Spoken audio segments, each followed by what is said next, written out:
Ever wonder why it's so hard to say no even when you really want to?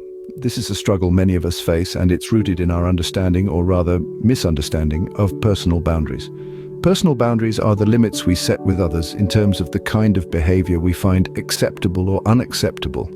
They are critical to our ability to rule ourselves, to protect our self-esteem and maintain our self-respect. Setting personal boundaries is not about being selfish. It's about self-preservation. It's about understanding that your time, space, and feelings are valuable and deserve respect. But for many, maintaining these boundaries can be a challenge, especially when we feel pressured to say yes to preserve relationships or avoid conflict. However, it's important to remember that it's okay to say no. It's okay to protect your peace. It's okay to prioritize your needs. Remember, you have the right to your personal space and time. You are not obligated to always please others. How often have you made a decision you later regretted because you didn't consider your own needs or feelings? Now, let's dive into the concept of mindful decision-making. This involves being acutely aware of your thoughts, feelings, and needs, and allowing them to guide your choices.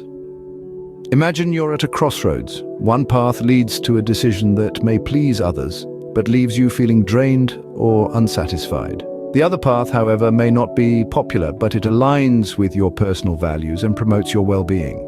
Mindful decision-making encourages you to choose the latter. Consider this in everyday life. You might be deciding between taking on an extra project at work or spending time on a personal hobby. The mindful decision here would be the one that respects your personal boundaries and nurtures your well-being. Mindful decision-making is about considering your needs and feelings and making decisions that respect your boundaries and promote your well-being. Do you struggle with self-acceptance? It's a crucial step in ruling oneself, yet it's often the most challenging. Acceptance doesn't mean ignoring our flaws or sugarcoating our shortcomings.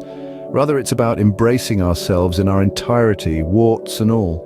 It's like acknowledging the clouds on a stormy day, but also recognizing the sun that's behind them. When we accept ourselves fully, we foster a sense of inner confidence that bolsters our decision-making. We're no longer held back by the fear of making mistakes or the need for external validation. We become our own compass, navigating life with authenticity. How do we cultivate self-acceptance? It starts with positive self-talk. Speak to yourself as you would to a dear friend, with kindness, compassion, and understanding. Practice self-compassion. Allow yourself the space to make mistakes, to learn, to grow. Each step, each stumble, is part of your unique journey. Embracing self-acceptance is about acknowledging your strengths and weaknesses and loving yourself regardless. Ever felt like a doormat, unable to stand up for yourself? Let's face it, we've all been there, but to truly rule ourselves, we need a healthy dose of confidence and assertiveness. These two traits aren't about being aggressive or domineering, but about understanding your worth and expressing your needs and desires effectively. Building confidence is a journey that starts with acknowledging your strengths and accomplishments. Start by acknowledging your small victories, and gradually you'll start to see your capability. Assertiveness, on the other hand, is about standing up for your rights respectfully. It's about expressing what you need without infringing on the rights of others. Practice saying no when you need to and expressing your thoughts and feelings honestly. Don't forget self-affirmations. They are powerful tools that can help you believe in yourself. Repeat positive and uplifting statements to yourself and watch your confidence soar. Building confidence and assertiveness is about believing in your ability to rule yourself and standing up for your rights.